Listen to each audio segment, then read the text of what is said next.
చేసుకుంటే అటువైపుకి ఫిరాయిస్తే కనుక ఏ ప్రాబ్లం ఉండకపోవచ్చు. ఎందుకంటే కంప్లైంట్ పెట్టినా పట్టించుకోరు కదా, లేకపోతే కంప్లైంట్కి సాక్ష్యాలు లేవని కొట్టేసినా కొట్టేస్తారు.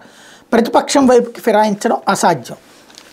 లేకపోతే తిరుపతిలో జగన్ జంత్రిలదే రాజ్యం అంటూ ఆ ముగ్గురు ప్రజాప్రతినిధులు చెప్పిందే వేదం. ఐఏఎస్ ఐపీఎస్ ఎవరైనా వారికి జీహుజురు అనాల్సిందే, సస్పెండ్ అయినా కెరీర్ నాశనమైన అక్రమాలకు జై కొట్టాల్సిందే, లేదంటే నెల తిరగకుండానే బదిలీ బహుమానం అంటూ ఏదైతే తిరుపతిలో చెవిరెడ్డి లేకపోతే కరుణాకర్ రెడ్డి వాళ్ళందరి మాటే నడుస్తోంది, అక్కడ వాళ్ళ అబ్బాయి మాటే అన్నటువంటి కోణాన్ని ఇక్కడ ప్రొజెక్ట్ చేసేటటువంటి ప్రయత్నం చేసింది.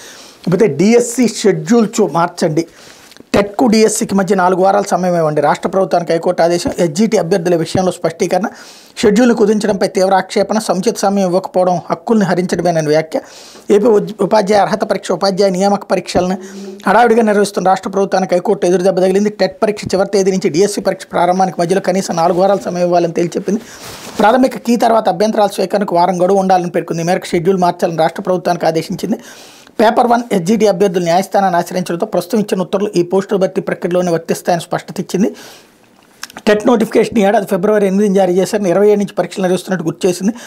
డిఎస్సి నోటిఫికేషన్ ఫిబ్రవరి 12 జారీ చేసి మార్చి 15 నుంచి పరీక్షలు నిర్వహించబోతున్నారని తెలిపింది. టెట్ డిఎస్సి పరీక్షల విషయంలో ప్రాథమిక కీ దగ్గర నుంచి అభ్యంతరాల స్వీకరణ వాటి పరిష్కారం తదనంతరం జారీ చేసే తుది కీ ప్రక్రియ అత్యంత ముఖ్యమంటూ తేల్చి చెప్పింది. ఇకపోతే